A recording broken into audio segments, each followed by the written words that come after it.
Setiap orang penghapus temanku.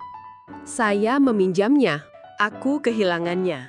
Lalu, apa yang harus kita lakukan? Apakah kamu baik-baik saja? Lain kali, lebih berhati-hati. Anda juga bisa mengatakannya seperti ini. Penghapusku. Penghapus jenis apa ini? Sampai lulus. Aku tak akan pernah lupa. Di hatiku seperti ini. Daftar musuh. Kamu juga bisa membuatnya. Namun, masalahnya adalah kita kepada orang lain. Sambil mengatakan untuk memaafkan. Ketika aku harus memaafkan. Tiba-tiba kalkulator. Artinya, alat itu menyala. Hari ini, Yesus, orang yang diampuni. Mengapa orang lain? Apakah aku harus memaafkan?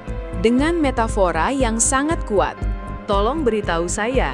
Dalam Matius pasal 18, keluar, hamba yang tak terampuni. Ini adalah metafora. Satu hari, Petrus kepada Yesus. Kairos, takukan aku awaki sakawita mukiama. Lantima, awakin dinikati matilah. Neku arasmu Yesus, lakuan ia tatima awakin. Nankari, batawaka kawaka mau romasia. Saya mengajukan pertanyaan. Yang mulia, abang saya, jika kamu berbuat dosa terhadapku, berapa kali haruskah aku memaafkan? Jika itu 7 kali, bukankah itu sudah cukup? Sampai yang ke-7. Jika kamu mampu menanggungnya, aku orang yang cukup baik kan? Anda bisa memikirkannya seperti ini. Tetapi Yesus tidak hanya 7 kali, 70 kali, bahkan hingga 7 kali lipat. Dia menyuruhku untuk memaafkan. Yang terpenting adalah 490 kali secara akurat. Itu tidak berarti, Sarah. Untuk pengampunan. Jangan menempelkan kalkulator ke wajahmu. Artinya berhenti. Dan Yesus. Kisah seorang raja. Kamu memberitahuku kepada raja menanggung hutang yang sangat besar. Ada satu orang yang membawa kertas. Utang itu jumlahnya mencapai 10.000 talenta. Sekalipun aku bekerja seumur hidupku, sulit untuk dibayar kembali. Sampai pada titik di mana sulit untuk membayangkannya. Itu adalah utang yang sangat besar. Lonceng di hadapan raja. Aku berbaring. Mohon tunggu sebentar. Aku sepenuhnya, saya akan mengembalikan uang Anda. Tapi sebenarnya, pernyataan bahwa saya akan membayar semuanya kembali. Sebenarnya itu sulit.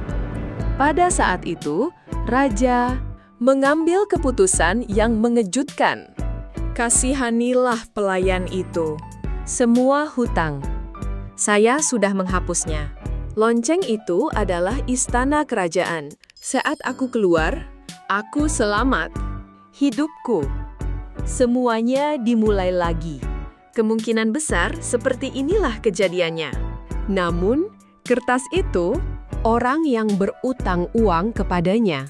Saya bertemu dengan seorang kolega. Uang yang terutang oleh rekan kerja saya. Itu adalah 100 denari. Hutang diampuni oleh raja, dan jika Anda membandingkan, ada perbedaan yang sangat besar. Sampai beberapa saat yang lalu, di hadapan raja, orang yang memohon untuk diselamatkan. Begitu saya melangkah keluar dari gerbang istana kerajaan, tiba-tiba ahli penagihan utang. Akhirnya jadi seperti ini. Rekan kerja saya sedang berbaring. Aku memintamu untuk mohon tunggu sebentar. Aku akan mengembalikan uangmu. Pidato ini, di mana banyak kedengarannya seperti sesuatu yang pernah Anda dengar sebelumnya, bukan? Beberapa saat yang lalu, dia kepada raja. Kata-kata itu diucapkan dan ini hampir sama persis. Pada akhirnya, berita ini, raja pun mendengar tentang hal itu. Sang raja, sang pelayan, Dia memanggil lagi. Matius pasal 8. Ini ayat 33. Aku, kamu, sama seperti dengan belas kasihan. Anda juga, rekan-rekan Anda, disayangkan. Apakah ini tidak sesuai? Inilah berita hari ini. Itulah kuncinya. Kita orang lain. Alasan untuk pengampunan.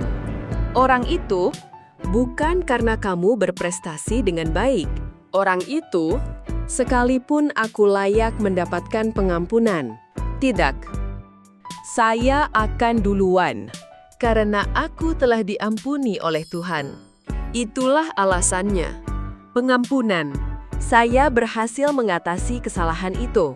Aku tidak akan membicarakannya. Seseorang terus perundungan atau pemukulan. Jika Anda melakukannya dengan berbahaya, pasti orang tua atau guru. Kepada guru gereja, saya perlu meminta bantuan. Pengampunan, menyembunyikan kesalahan. Bukan tentang orang itu. Kebencian dan balas dendam. Tuhan, ini tentang melepaskan. Teman lainnya di ruang obrolan grup. Mereka mengabaikan apa yang saya katakan. Lalu di dalam hati, bagus. Saya juga. Pesan Anda adalah membaca tetapi tidak membalas. Balas dendam seperti ini. Merencanakannya mudah. Tetapi Yesus, untuk sesaat. Kamu juga kepada Tuhan, bahwa aku adalah orang yang telah diampuni. Ingat, itulah yang Anda katakan. Kita di hadapan Tuhan, tidak pernah sekalipun orang yang tidak melakukan kesalahan apapun, tidak. Saya juga berbohong. Menurut orang tua saya, mereka juga tidak patuh. Aku juga membenci teman-temanku. Di hatiku, saya juga memiliki pikiran-pikiran buruk. Tapi kita pergilah kepada Yesus. Akui kesalahanmu dan saat meminta maaf, Tuhan, ampunilah dosa-dosa kami. Yesus, di salib, harga dosa kita. Karena kamu yang mengambil alih kendali. Itulah alasannya. Karena itu, orang yang diampuni, aku telah dimaafkan. Anda sama sekali tidak bisa melakukannya. Mengatakan bahwa ini semakin sulit. Setiap orang. Pengampunan.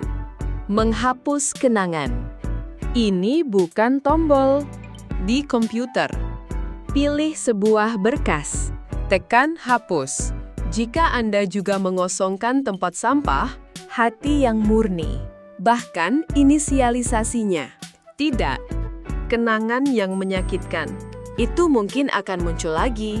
Lalu lagi. Anda hanya perlu berbicara kepada Tuhan. Ayah, saat aku teringat pada teman itu, aku masih marah. Namun, tanpa membalas dendam.